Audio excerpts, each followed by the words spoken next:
વલભીપુર તાલુકામાં મોબાઈલ ચોરીના ગુન્હામાં 3 ઈસમોને ઝડપી લેતી વલભીપુર પોલીસ ટીમ. વલભીપુર તાલુકામાં મોબાઈલ ચોરીના કેસોને ડામવા માટે વલભીપુર પોલીસ સ્ટેશનના પીએસઆઈ પીડી ઝાલાની કડક સૂચનાથી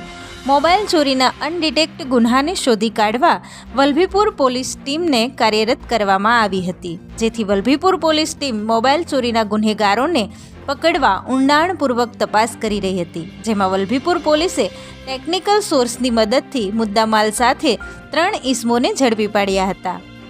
પ્રાપ્ત થતી માહિતી મુજબ વલભીપુર પોલીસના હેડ કોન્સ્ટેબલ જેબી સંગા, દિગ્વજીસિંહ ગોહિલ,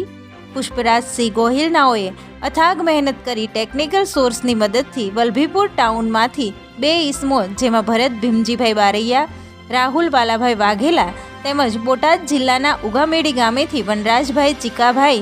ચૌહાણને ચોરાયેલા મોબાઈલ સાથે ઝડપી પાડ્યા હતા, તેમજ 3 ઈસમો વિરુદ્ધ કાયદેસરની કાર્યવાહી હાથ ધરવામાં આવી હતી.